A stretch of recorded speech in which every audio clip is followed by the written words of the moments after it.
What's going on YouTube? This is Lisa and AJ with the Aficionados, and I'm here bringing you my reaction video to the brand new, all spectacular Star Wars Force Awakens trailer. Now, first thing off the bat, let me just go ahead and get this out of the way. Yes! Now that I've gotten that under control, this trailer brings so much of the yes. The very first thing I want to talk about, like off the bat, is the fact that it reminds me, it's so smooth looking that it reminds me a lot of a video game. It really makes me appreciate like the level of technology and the level of how far like the art has come of pretty much CGI and graphics and everything else. It reminds me a lot of what the new Halo game, if you're a Halo fan out there, the new Halo game is about to come out. Every time I see the cutscenes and pretty much the gameplay of that, it really makes me think about how far we've come since Halo 1, 2, 3, 4, ODST, Reach, a whole bunch, and all those other games, because it's such a different level. With the Star Wars trailer, everything presented was so crisp and clear. It was on such a different level. And I'm looking like, you know what? I ain't gonna fight. After swallowing my childhood disappointment a little bit with Phantom Menace, Attack of the Clones, and Revenge of the Sith, you make me want to go see you all over again. If you have not already bought your tickets already, you should go out and buy them now, because I'm pretty sure they're sold out. Right now, you know, keep it on the low hush hush. The Aficionados may or may not be doing another live broadcast event for the Star Wars premiere, but we're waiting to see how things develop on that. But either way, if we don't do a live broadcast event, we will definitely be going to see it. And if you live in the Atlanta, Georgia, or just Georgia, North Georgia, if you live in Georgia, you should definitely like comment down below and hit us up on Twitter and Facebook and all the rest of this stuff, and definitely come see the movie with us. I'm officially inviting all my other Star Wars fans to come see the movie with the Aficionados. But taking that out the way, gotta focus down on this trailer.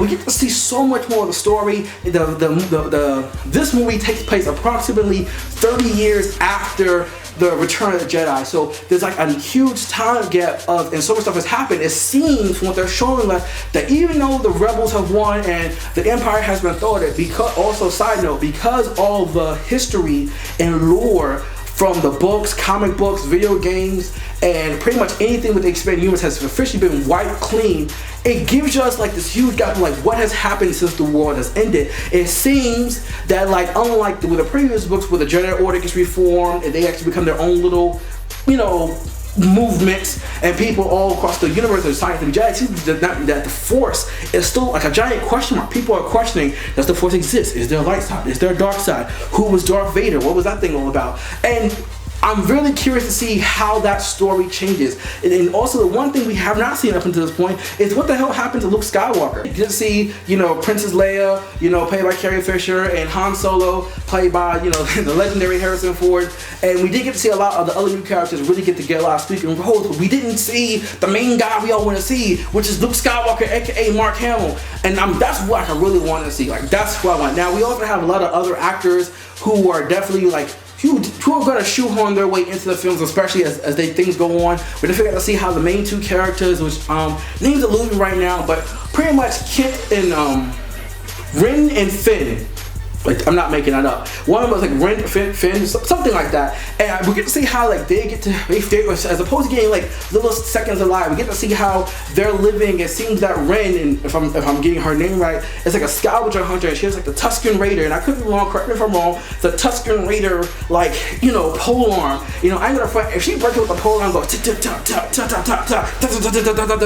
I mean, she breaks out some like old school like Sharba's Kung Fu, like that's just what I want to see. But I also love to see with the new enhanced graphics, I love seeing how the X-Wings and all the stars and the TIE fighters are all like looking so good. Now, I've always been a A-Wing or a B-Wing starfighter fan myself. You know what? Comment down below, let me know which of the starfighters is your favorite. I know a lot of people are going to be like, oh, the Millennium Falcon. No, I want to know the starfighters between the TIE fighters and the, you know, I'm going to give you guys a hook, a force throw, force choke, whatever you want to do it.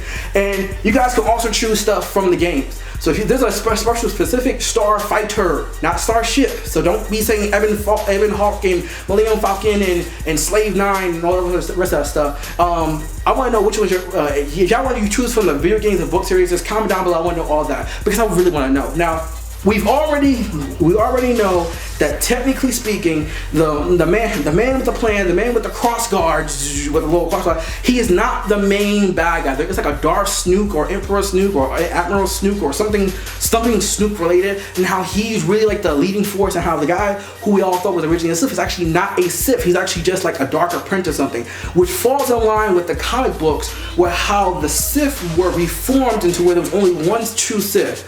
Later on, when much later on, well, how there's only one true Sith, and everybody else was just more like acolytes and disciples and everything else. So I'm really interested to see how that develops.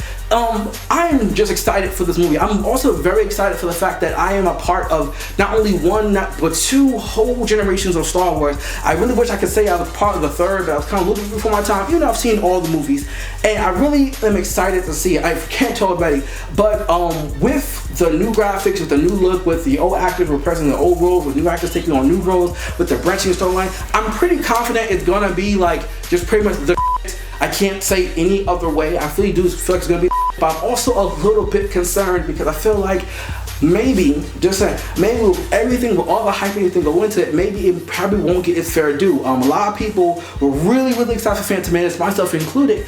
And when I first saw it as a kid, I thought it was the amazing thing ever. When I went to go see it a second, third, and fourth time, don't ask me why. And it made me realize how bad those movies are. Now, those are all like, as films, not just as a Star Wars film, just as films, how bad they were. But it's with a new director and everything, with George Lucas taking a major step back, but still having some realm of influence and control. Maybe these movies can not only be great Star Wars nerd films, but also just great movies in general, which has always been the thing with the new or the last batch of Star Wars movies. They weren't great movies. They were just only really good if you really appreciate Star Wars. But also, the Star Wars fandom is bigger than ever. We have so many, with nerd culture being on such the forefront of a lot of things happening. I'm really excited to see all the people, and not just cosplayers, Star Wars fans, but all the people coming into the movie theater.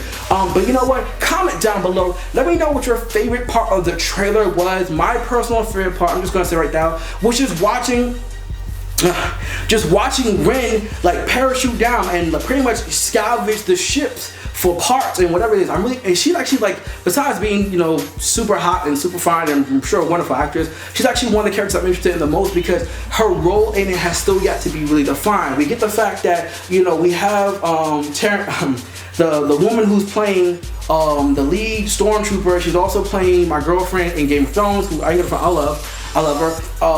We also know what her role is. We know what what Finn's role is. We don't really quite know what her role is. I'm pretty sure she has a lot of voiceovers and she's saying a lot of stuff. And we know she's like a main character. I'm pretty sure she's going to be like a super Jedi or the new chosen one or prophecy or help usher in new prophecy or something of that fact. But for her look, it is the most interesting look out of all the characters without giving a defined role. So I'm really looking forward to see what her role and everything maybe is. But once again, let me know what you think about the trailer, whether you love it, whether you hate it, whether you're gonna see the movie, where you're gonna see the movie at. If you live in Georgia, hit us up. We will definitely be doing something at the theaters. As of right now, we're looking at Atlantic Station, but looking at a couple other places. Join us, okay? Join the Aficionados, join the Nerd Nation, join the Star Wars fandom if you aren't a Star Wars fan already. But like I said, comment down below. Let me know what you think about everything else. Be sure to follow us on Facebook, Twitter, Instagram, and all the other goodness to keep updated, see amazing pictures, and see all the other cosplay fun and things that we do to prepare for this. But other than that, this is Mason AJ with the Aficionados, and I am so excited for Star Wars.